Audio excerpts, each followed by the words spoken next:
This video will cover a 4-seat installation of the STX remote head intercom and G1G MRS radio in the Segway Villain UTV.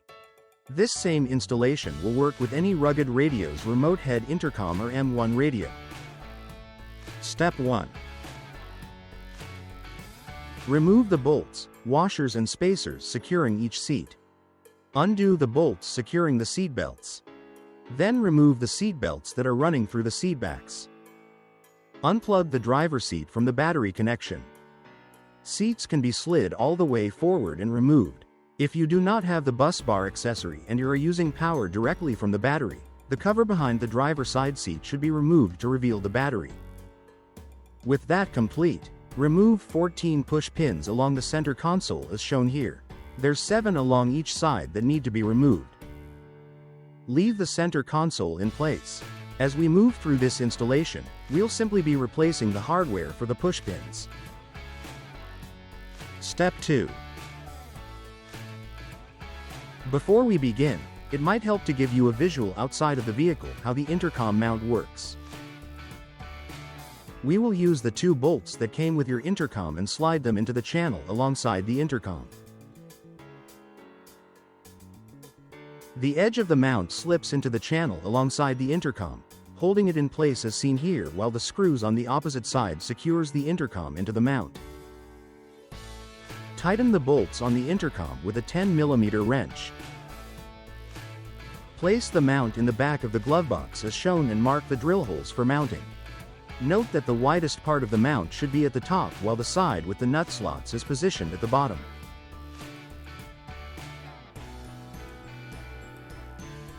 With the mount in place, insert the intercom into the mount and tighten the 2 bolts on the intercom with a 10mm wrench as we demonstrated earlier.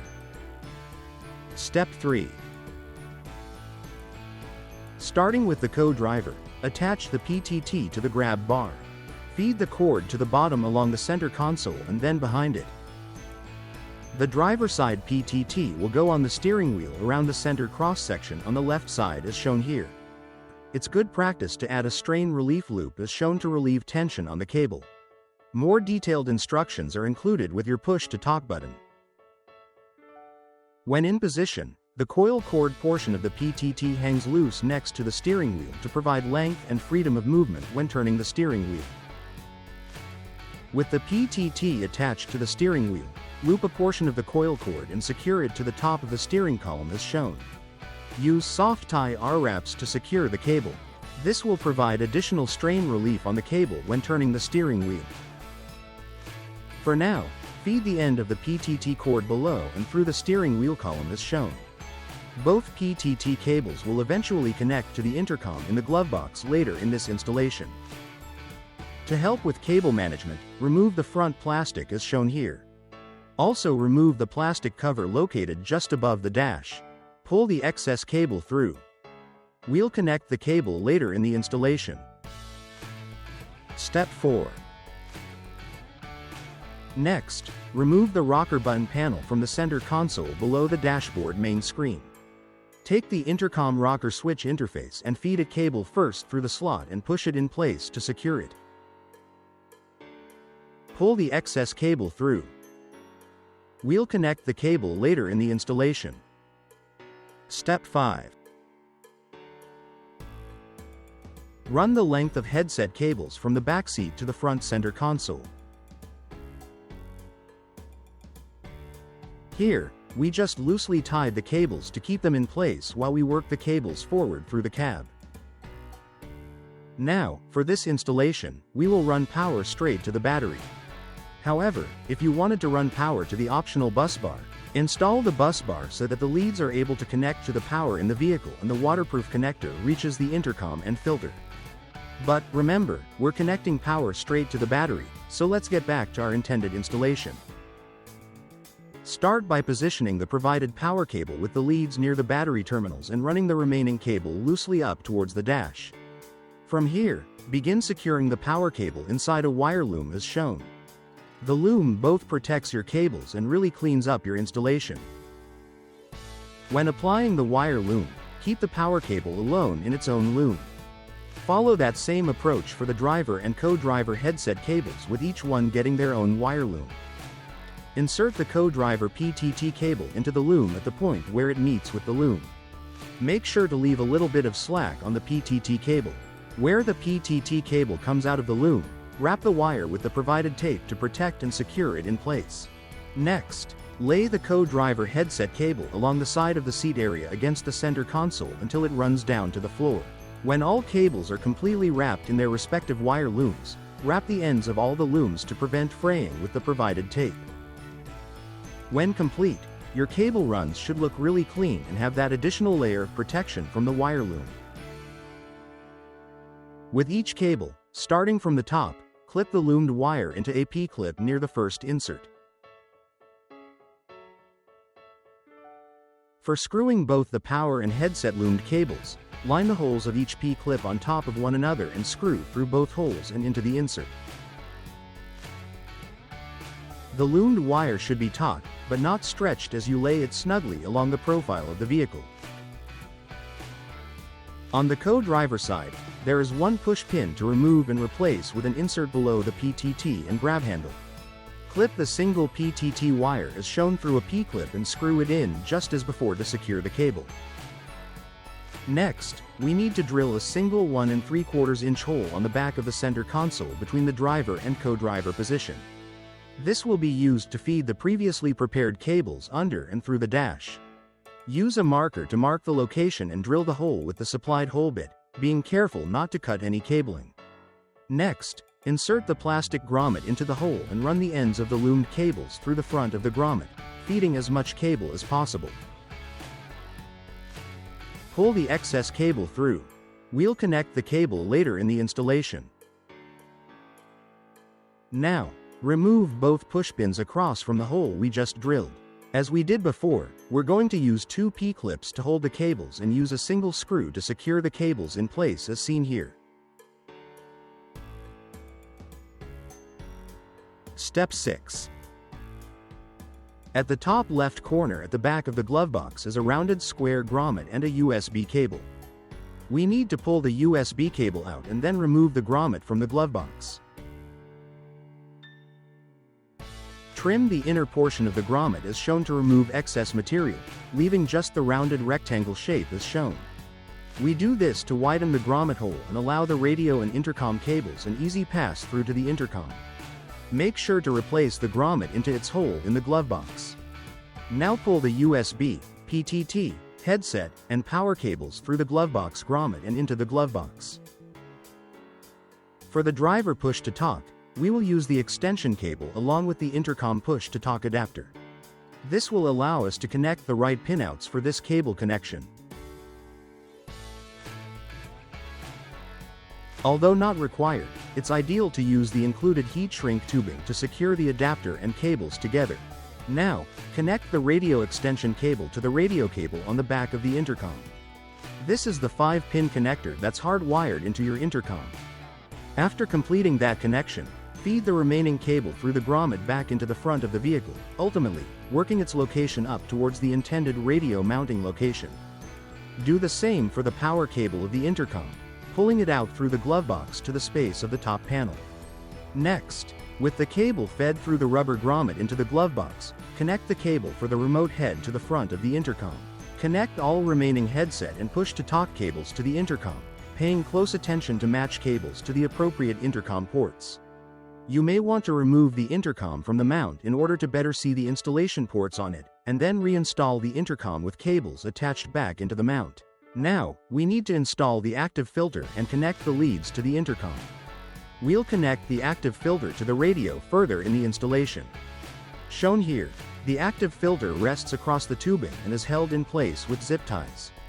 Excess cable is bundled and secured along the tubing. Detailed instructions are included with your active filter, but as a reference, you'll need to use the provided leads and connectors to ground it to the vehicle chassis, connect to your mobile radio and intercom, and then run the primary power leads to your battery. Now we're ready to connect the power lead from the active filter directly to the battery as seen here. When complete, we're ready to replace the battery cover. A small notch may need to be cut into the battery cover to accommodate the wire loom running out of it.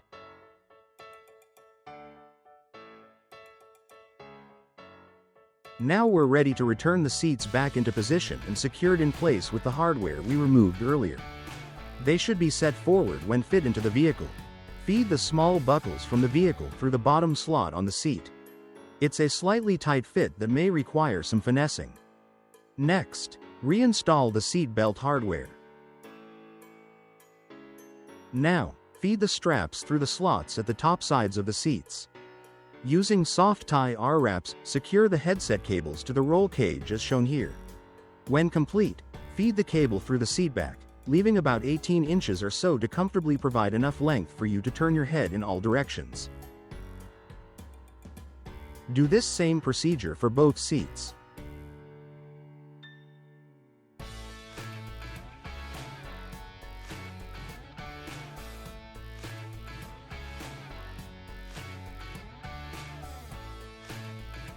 First, maintain about a 6 to 12 inch lead of cable by the open gap of the top of the dash where the cover was removed. The radio will eventually be installed here. Begin by feeding the coax cable through the vehicle frame as seen here. Notice how we're positioned as we'll be running the cable up and along the A-pillar by the driver's side, continuing towards the back of the vehicle.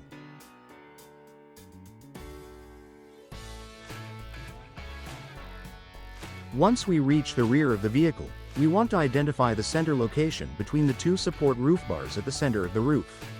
Mark a spot in the center as shown and then drill a 3/8 inch hole.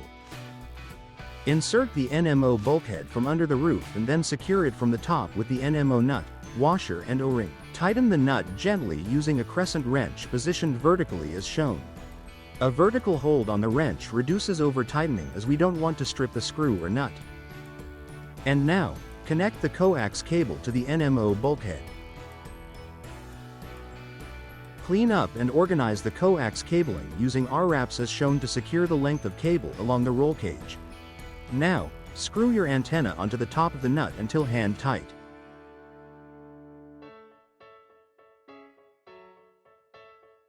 Next, we need to install the radio mount. This will be accomplished by attaching the mount to the top plastic insert on the dash. When we're done, the installation will look like this. Begin by positioning the mount 1¼ inches from the edge of the plastic insert as shown. Notice that we're measuring from the furthest point away from the driver, essentially with the back of the mount towards the front of the vehicle. With the mount in position, mark the drill hole locations. Securing the mount as shown with masking or painter's tape will help keep everything aligned as we move through these steps. Carefully mark the internal screw holes that will hold the mount to the top.